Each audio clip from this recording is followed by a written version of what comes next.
Thanks you guys so much for joining us today. Today, we're going to be talking about what happens when you get so distracted and you get overwhelmed and you're unable to focus and concentrate and all these things. How do you declutter your brain so that you can be more productive in life and at work?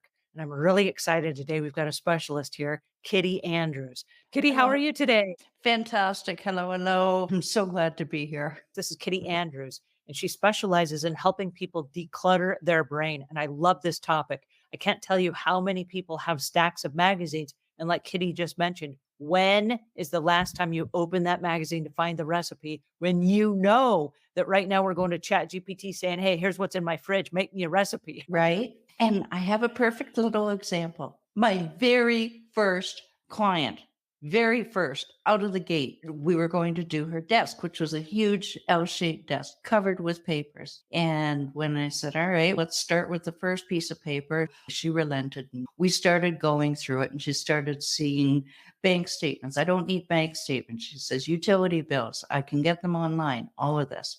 So that was great. She kept going through all of this. But here was the thing. We're talking about magazines. She Mm. had 6 or 8 that were just sitting randomly on the desk that she meant to read, but they were out of date. I guess they go out of date within a couple of months. So she threw them out. She didn't want to throw them out, but she knew that they were useless.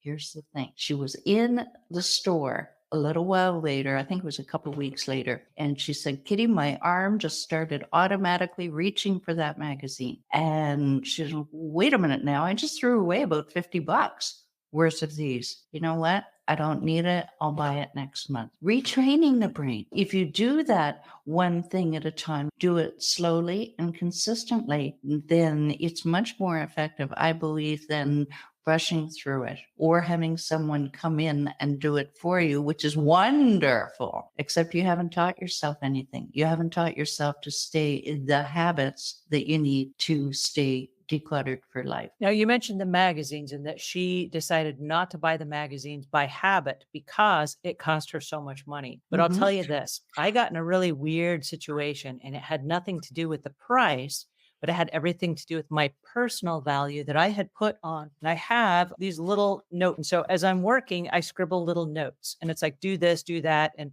little things that I've learned and whatever. And then I cross them off as they do them, but I have stacks, literally boxes of these. Nope. And as I went through my stuff, I kept decluttering down and down, but I could not get rid of my notebooks. It was because in the back of my mind, they came from me. This is my data. This is important to me. And I'm not going to be able to replace my data. Right. And so I had boxes of these that I've been saving for who knows, 20 years. And as I started going through them, at first I started crossing off the things that no longer were super important to me. When I realized that most of the things in the notebooks, I was never referencing again. Once I had written it down, I either did it or I didn't do it. But the reality was I wasn't going back like, hey, where is that note that I had in this 3-ring binder or a leaflet or a notepad? But what I discovered was because it was my data, I was holding on to it for dear life, like I was going to be unable to replace those thoughts. But then I said to myself, and this is just in the last couple of weeks, I started getting rid of them in mass amounts. I said to myself, if I needed that data, can't I rethink those thoughts? What is there that's on these that is so Mm. important that I can't seem to let go? And when I looked at them and I read them, I was like, there's nothing important in here. And I started crossing stuff off. Like, why am I crossing stuff off? This is just a colossal waste. I'm not referencing any of this information. And if there were really great ideas in here, they probably resurfaced at a later time in another way. And the things that were important to me at one time was things like learn SEO for my YouTube channel. Well, I already learned it. Okay. So the directive on here is useless because I already learned it, right? So I don't need to go back and remind myself to learn something that I learned a few years ago. I got it. I'm good. And I Right. was like, why do I have any of this stuff? And I just chuffed boxes of these. I was like, let's just burn this stuff. Let's get rid of it. Because while I was hanging on to it for my reasons, I realized, and this was a really rude awakening, there's nothing on any of these notes that means anything to anyone except me. And nobody can read my chicken scratch anyhow. And then I came to realize it doesn't mean anything to me either. Why am I hanging on to this stuff? And Mhm. I was then able to let it go. But like you said, walking yourself through one area, and in this area, it was my storage closet that had all my thoughts in it. That was my one area. But like you said, once I walked myself through the logistics of it, I was like, I do not need this at all. And heaven forbid I should pass from the earth and someone else has to try to decipher all my chicken scratch. I do not want that to happen either. And I find that everything you just said really interesting from the point of view of how much you have evolved from SEO for YouTube. Now you've got it down. I think it's interesting sometimes to come across old notes or old workbooks or old business courses that we've taken, anything like that, and look at it and go, say to ourselves, wow, how far have I come from this? And then let it go. I look back on a business course from 5 years ago and I say, this looks like it's for a grade 5 person, comparably speaking, but back then it served me well. So here's the question. How do we let go of stuff that means so much at one time? And I'm Mhm. guessing that some of this clutter was meaningful. Therefore, we're hanging on to them for dear life. How do we get rid of that?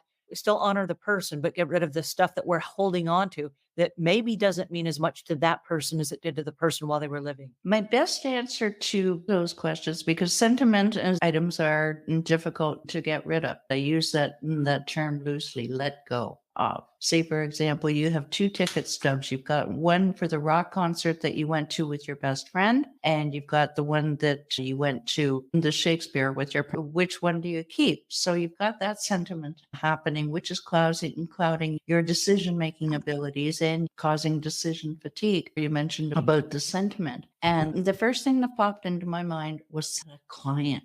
Aubrey was moving from Washington State to Minnesota for work, and she had a lot of accumulation. We don't want to need it. Was a lot, and a lot of it was sentimental. And some of us are more sentimental than others. I can get rid of a lot of sentimental stuff. She had difficulty, and also a lot of crafts. But then what she came up with was, do I really want to put and pack this in the U-Haul and then unpack it at the other end? That was her litmus test for almost everything. And I hope that helps somebody here. Well, that's really interesting because we're all dealing with our different hot spaces. Like we all have things that like, oh, I can get rid of everything, but I can't get rid of this. And it's little conversations that we're having. I know in my personal life, one of the easiest ways for me to declutter is when I'm disassociated from that thing. And so I know that like my husband loves to hang on to stuff like for dear life. Like I paid good money for this. I'm going to make it last.